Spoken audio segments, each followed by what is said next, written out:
আসসালামু আলাইকুম, welcome to Purbasha agro. আশা করি সবাই ভালো আছেন, সুস্থ আছেন। আর এই হচ্ছে আমার ঘরের অবস্থা, পুরা খালি। তো ঘটনা যেটা হয়েছে যে অনেক দিন আবার ভিডিও নাই, আমি আসলে আর রেগুলার হওয়ার চিন্তা করতেছি না, আর অনেকটা ইচ্ছাকৃতভাবেও চাচ্ছি না রেগুলার হইতে।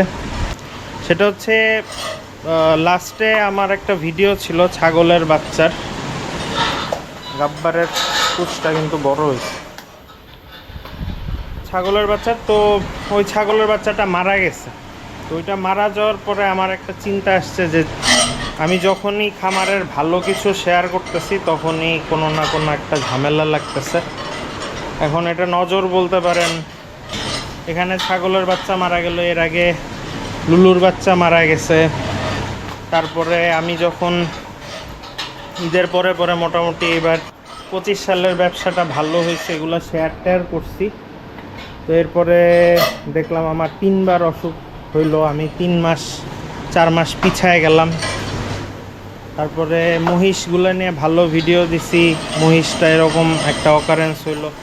তো সব মিলায় আমি আসলে মানে আমার কাছে মনে হয়েছে যে ভালো কিছু শেয়ার না করলেই ভালো। সে আমার আসলে জানা নাই, আল্লাহ ভালো জানেন, আর হয়তো আল্লাহ পরীক্ষা করতেছেন। আর এমনিতে আপনাদের সাথে এর আগেও শেয়ার করছিলাম যে আমাদের ফ্যামিলির ভিতরেও মানে এই ব্যবসার এগেনস্টে আক্রোশ জমা হয়েছে মানুষের মধ্যে। অনেকজন না, একজনই ক্ষতি করতেছে আমার ফ্যামিলির। তো সেগুলা থেকেও সারভাইভ করে নিজেকে বাঁচায় বাঁচায় চলার চেষ্টা করতেছি আর কি। বাট কতটুকু সাকসেসফুল হইতে পারতেছি বা পারবো আমি জানি না।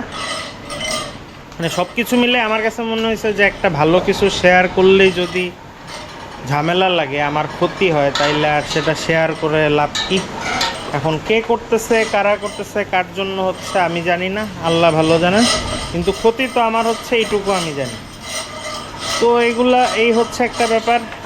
তারপরে লাস্ট যেই ভিডিওটা, সেটার মধ্যে একজন ভাই কমেন্ট করছে একটা কি চকলেট বয় কি জানি, আমি লাগলে কমেন্টটা এখানে ইনক্লুড করে দিব না, যে খামারে গরু নাই, মাসাকে গরু কিনে খামারের গরু বলে চালায় দিবেন। এরকম যে আমি গরু এনে সেল করে দিই, তাহলে আমি খামারি হইলাম কীভাবে? সবাই নাকি গরু পাললে চালাবো, আমি কখনোই নাকি পালি না। তো সেই ভাইকে আমার যেটা কোশ্চেন সেটা হচ্ছে যে আমার যে শের খান ছিল, মুরালি ছিল, আমার এর আগে যে যখন থেকে আমি ভিডিও শুরু করছি 2023 সালে যেই কয়টা গরু ছিল সবগুলো আমার বাছুর অবস্থায় কেনা ছিল, যে মালটা চুলবুল এগুলো ছিল, মানে কি বলবো, 40,000 টাকায় কেনা বাছুর। তো সেই গরুগুলাকে আমি পেলে বড় করে সেল করলাম। আপনার আর কে ছিল, সুলতান পেলে বড় করলাম, মুরালি পেলে বড় করলাম, সাইক্লোন পারলাম 1 বছরের বেশি, শের খান পারলাম 1 বছর, আপনার লালি বা লালু কী নাম দিলাম ভুলে গেছি, লালুকে পারলাম 1 বছর। তাইলে আমি পারলাম না কথা? এই গরুগুলো আছে আমার কাছে 6 মাস 7 মাসের বেশি হয়ে গেছে। তো এইসব কমেন্ট দেখে খারাপ লাগে। আমি আগে আসলে আরও ওপেন ছিলাম, আমি যখন ভিডিও করা শুরু করছি তখন গরুর কত দিয়ে কিনছি, কত দিয়ে সেল করছি সব কিছু বলতাম, মানে বলা শুরু করছিলাম আর কি, ওইভাবে ভিডিও করতাম। তো এরপরে যেটা হইলো যে গরু যেই দামে কিনতেছি মানুষ এসে ওই দাম হিসাব করে, মানে ধরেন আমি একটা গরু কিনছি, আচ্ছা এটা তো অনেক আগের কথা, আমি শেয়ার করি। সেই পাঠান কিনছিলাম আমি 1,46,000 টাকা দিয়ে। তো ওটা 3 মাস পালছি, 3.5 মাস পালার পরে যখন কোরবানির আগে এক ভাই আসছে, আসার পরে আমি ওটার দাম চাইছি বোধহয় 2,20,000। তখন উনি বলতেছে যে ওই গরুটা আমি সেল করছিলাম 2 লাখ টাকায়। উনি বলতেছে যে আপনি কিনলেন এই কয়দিন আগে 1,46,000 টাকায়, আপনি এত দাম চাইতেছেন। তো এইটা ভাই পুরাই উল্টাপাল্টা কথা। কারণ আর হিসাব মতো যদি গরু পালতে 5-10 হাজার টাকা লাগে 3 মাসে, তাহলে আপনার সাথে তো আমার হিসাব মিলতেছে না। মানুষ এসে ওইভাবেই জাজ করে। তো এরপর থেকে আমি গরুর কেনার দাম বলা বাদ দিয়ে দিছি। মানে সব কিছুই আস্তে আস্তে আমি এই আপনাদের মানে কিছু এইসব ফাউল লোকের কারণেই মানে ভিডিওতে আরও কি বলে নিয়ন্ত্রিত আরও সতর্ক হয়ে ভিডিও দিচ্ছে। তারপরেও দেখেন আলিক্ষি কিন্তু লেগেই রয়েছে, এইটা হইতেছে ওইটা হইতেছে, কে কি করতেছে আমি জানি না। তো সব মিলায় আমি পুরা ডিভাস্টেটেড। তো মাঝখানে আমি যে এইভাবেই নিয়ে বসে রয়েছি ব্যাপারটা তা না, মাঝখানে আরও কিছু বিজনেস করছি আল্লাহর রহমতে। মানে এটা আর কি হিন্স দিয়ে রাখলাম, আমি ওইভাবে ডিটেলসে যাচ্ছি না। কিছু গরু কেনা বেচা করছিলাম, তো সেগুলো আর আমি দেখাই নাই। তো এই হচ্ছে আমার দুঃখের কথা শেয়ার করলাম আর কি। মানুষ যদি আমাকে এই কথা বলে, এখন যার খামারে যে ঈদের মধ্যে ধরেন যে কত 500-600 গরু বিক্রি করে, সে যদি সারা বছর 50-60টা গরু পালে, আর ঈদের আগে আগে ধরেন বাকি নতুন গরু উঠায়, এরকম আমি দেখছি আর কি, যে খামারের মধ্যে সারা বছর ধরে বড় বড় গরু ধরেন 50-60টা আছে, ঈদের আগে মানে এই মিড রেঞ্জের গরুগুলো এনে খামার ভরে ফেলতেছে, তো ওগুলো হয়ে যায় খামারের গরু। তো আমার হচ্ছে টোটাল ক্যাপাসিটি আছে এখানে 15টা, তো 15টার মধ্যে 1 2 3 4 5 ধরেন 6টা গরু আমি সারা বছরই পাললাম। তো 15টার মধ্যে 6টা, তো আমার কত কাইন্ড অফ 40% হয়ে গেল। তো আর বাকি হয়তো আমি এখানে 8-9টা গরু কিনবো। আমার এটা কোনো অ্যাগ্রো না ভাই, আমি প্রান্তিক খামারের মতোই। এখন পূর্বাশা অ্যাগ্রো নাম হয়েছে দেখে যে আমাকে সেই বড় খামারিদের সাথে তুলনা করতে হবে, ব্যাপারটা এরকম না। আর অ্যাগ্রো লেখা থাকলেই যে আমার গালি খাইতে হবে, ব্যাপারটাও সেরকম না। তো আমার হচ্ছে ব্যাপার যেটা, যে আমার আর কোনো বিজনেস নাই, আমি এইটাই করি। আর আমার খুব মানে অল্প পরিমাণ টাকা, মানে গরুর ব্যবসার ক্ষেত্রে আমার এই টাকাটা কিছুই না। তো ওই টাকাটা যদি ধরেন আমি সারা বছর ধরে এইরকম গরু কিনে ভরে রাখি, এখন সারা বছর ধরে পাললে আবার একটা বিশাল কস্টিংয়ের ব্যাপার আছে, যেমন কাকার স্যালারি এই সেই, সারা বছর পারলে ওইটা আমার পোষাবে না আর কি। আবার ধরেন এই রকম গরু ধরেন আমি এখানে 20টা কিনে রাখলাম, 20টা কিনলে তো আমার মানে তাইলে আমি সারা বছর চলবো কি দিয়ে? সো অনেক হিসাব করে, মানে যেটা দিয়ে একটু টাকাটা একটু নাড়ানো চাড়ানো যায়, এইভাবে কষ্ট হয় ওইভাবে ট্রাই করি আর কি। তার মধ্যেও দেখেন কত বাধা বিপদ এই সেই আছে। এখন আমার যদি অনেক বড় ইনভেস্টমেন্ট থাকতো, যে ধরেন এইখান এই শেডও আছে, ওই শেড করা আছে, বাট ওখানে উঠানোর মতো এখন আপাতত ইনভেস্টমেন্ট নাই। আমি ভাই ছোট মানুষ, আর মানে কি বলবো, আমি অনেকটা ভেঙেই বলতেছি যে এইটা ছাড়া আর বিজনেসে এইটা করেই আমি চলতেছি মোটামুটি। বিজনেসে ঝামেলা হইতেছে এই সে, আমি কখনো এসে আর কি আপনাদেরকে বলে নেই যে ভাই আমাকে হেল্প করেন বা কিছু। এখন এটা থেকে যদি লস হয় সেটাও আমার দেয়, এটা থেকে যদি লাভ হয় সেটাও আমিই পাবো, এখানে পুরাটাই আমার উপর। এখন মানুষজন আসলে এইসব ব্যাপার বোঝে না।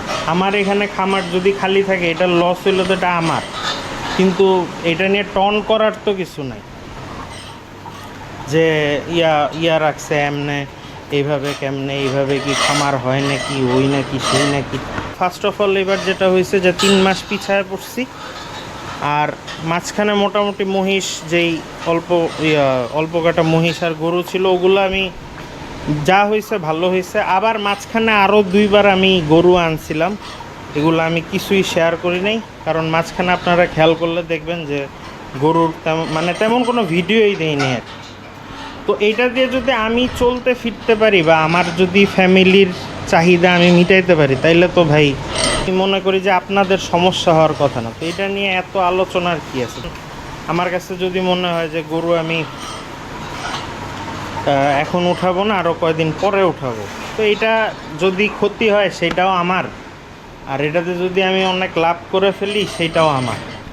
এইটা নিয়ে মানুষের এইসব মন্তব্য ভাল লাগে না, আর এক একজনের এক এক ধরনের কথা।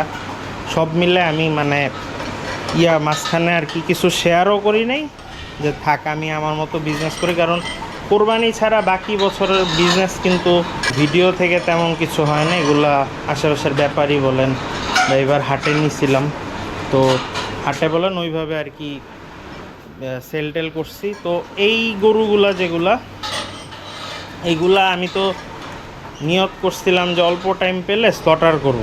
তো পরে যেটা দেখলাম এই যে মাংসের বাজারের যেই অবস্থা, এই যে এক একজন 600 650 টাকায় মাংস দিচ্ছে, এগুলো আবার ওই হিসাবে যায় না।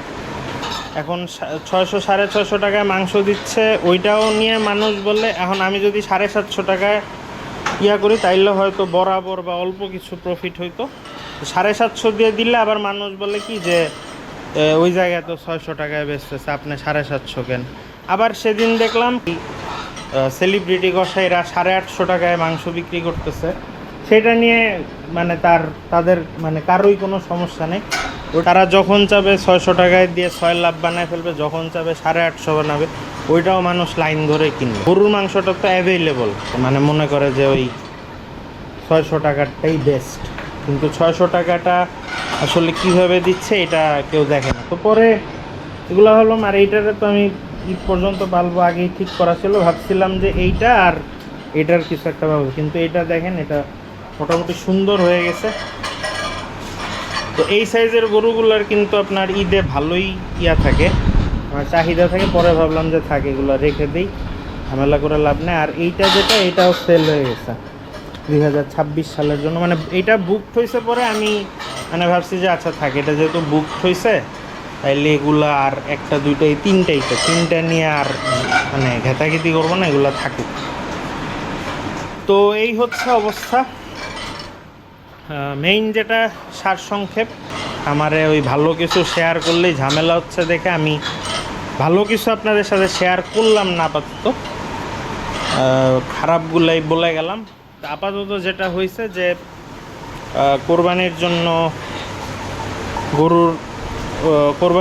গরুর জন্য করব, তো সামনে রোজাও শুরু হবে, তো সেই জন্য আর কি এখন থেকে একটু ঘোরাঘুরি করব, দুইটা করে কালেক্ট করবো আর কি। অত দূরে যাওয়ার এবার ইচ্ছা নাই, তারপরেও যদি হজরতপুর হাটে সুবিধা করতে না পারি যাইতেও পারি, কারণ হজরতপুর হাট থেকে আবার ছোট সাইজের গরু অত বেশি পাওয়া যায় না।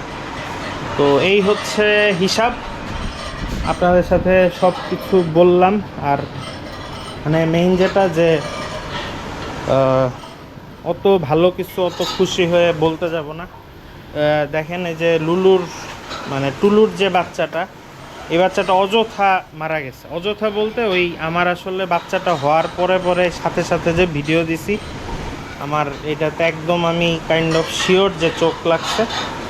কারণ বাচ্চাটা হওয়ার পরে আমি আবার ওই এক চিটাগাংয়ের ভাই আপনাকে থ্যাঙ্কস, উনি ওই টিকা যেটা ওইটা দেওয়ার পরে মোটামুটি ঠিক ছিল, বাচ্চা একদম লাফালাফির পর্যায়ে আছে, কোনো ব্যথা পায়নি, কিছু হয়নি।